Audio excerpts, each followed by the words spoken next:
Es jueves, vamos a escuchar el comentario político de René Delgado. Querido René, ¿cómo estás? Bien, Pascal, te saludo a ti y al auditorio, Pascal. Y fíjate que quería referirme a algo que creo que es necesario. Creo que el gobierno debería de revisar las declaraciones y las actuaciones del fiscal general de la República, Alejandro Gertz Manero, porque frecuentemente estas, en vez de aclarar, confunden.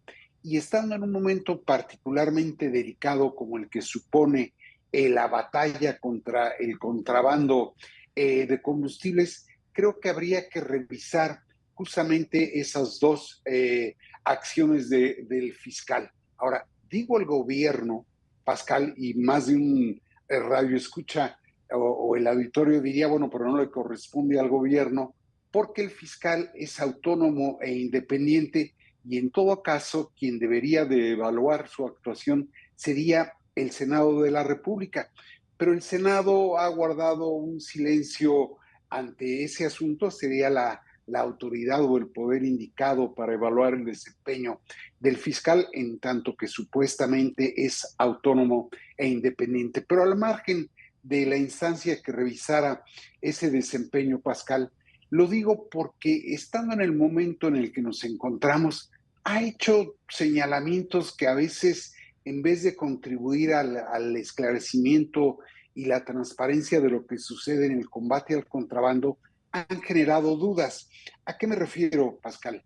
El domingo pasado, y esto tú ya lo señalabas desde, creo que desde el mismo lunes, el domingo pasado que se dio a conocer la detención de 14 personas, entre ellos altos mandos de la Marina, funcionarios de la Agencia de Aduanas y empresarios, se destacó que esa detención venía de la carpeta de investigación que se abrió a raíz de aquel decomiso de 10 millones de litros de gasolina allá en Altamira, Tamaulipas, a mediados del mes de marzo. Por consecuencia, 5, 6 meses después de haber llevado aquella acción, finalmente se concretaba, al menos en una de sus partes, con la detención de esos personajes. Sin embargo, cuando tomó la palabra el fiscal, este dijo que desde hacía 2 años el entonces secretario de la Marina, Rafael Ojeda, había denunciado las irregularidades que se registraban en su dependencia y que entonces se había abierto una investigación con ese propósito.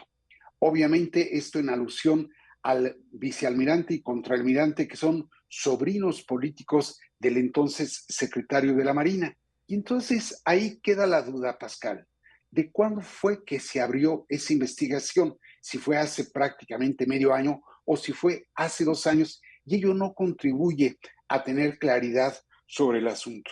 Esa es una, Pascal. Otra también importante es la relativa a diría, a las muertes, sean producto del asesinato o de decisiones personales que se han dado como una suerte de cadena en relación con ese asunto.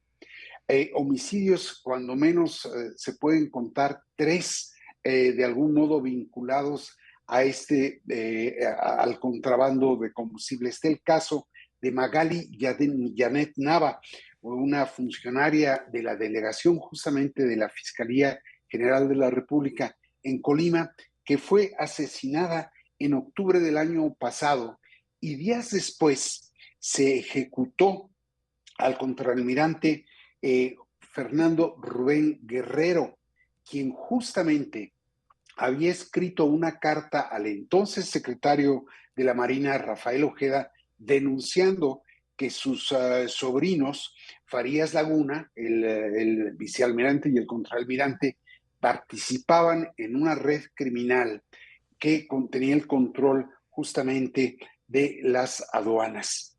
El tercer asesinato lo vivimos hace apenas un mes o poco más de un mes, el 4 de agosto, que se ejecutó sobre Ernesto Cuitláhuac Vázquez, el delegado justamente de la Fiscalía en Reynosa, que habría sido brutalmente asesinado después de hacer de incendiar o detonar la camioneta en que se transportaba, y la propia fiscalía dijo que lo presumible era que ese homicidio estaba vinculado con el decomiso que días antes se había llevado a cabo ahí en Reynosa.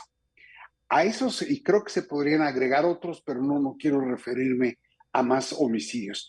A esos homicidios o asesinatos se agregaron la muerte apenas al día siguiente de que se dio a conocer la detención de los 14 presuntos involucrados, la muerte de, del capitán de navío Abraham Jeremías Pérez Ramírez, titular de la Unidad de Protección Portuaria allá en Altamira, Tamaulipas, y ahí se manifestó que esto era producto justamente de un suicidio. Y en relación con él, el fiscal dijo que era un hecho de otra naturaleza, no vinculado con lo que estaba ocurriendo en relación con el contrabando del huachicol. Y luego el martes, Pascal, vino este presunto accidente en una práctica de tiro real donde habría perdido la vida Adrián Omar del Ángel Zúñiga. Y en estos dos últimos casos, Pascal, siendo que los homicidios no están del todo esclarecidos, en estos dos últimos casos donde perdieron la vida estos dos mandos navales, el fiscal de inmediato declaró que no tenía nada que ver, que era un hecho de otra naturaleza, que se trataba de un asunto personal. Y en el otro, que se trataba de un accidente. Y entonces sorprende cómo hay homicidios que no se han esclarecido y llevan meses, y cómo de pronto dos hechos tan particulares como Sí. esos, en el contexto en el que se dan, de inmediato hay una suerte de primera conclusión. Y ahí, Pascal, eso no contribuye verdaderamente a tener claridad de lo que está sucediendo, siendo que es perfectamente reconocible y diría incluso plausible la acción que el gobierno ha emprendido contra las redes criminales que se dedican, entre otras de sus actividades, al contrabando de gasolina para cometer un fraude fiscal, Pascal. Entonces, quería poner eso sobre la mesa. Tú ya lo venías comentando y bueno, ese era el comentario del día de hoy, Te Pascal. lo agradezco mucho, René. Un fuerte abrazo. Otro de vuelta, Pascal. Gracias.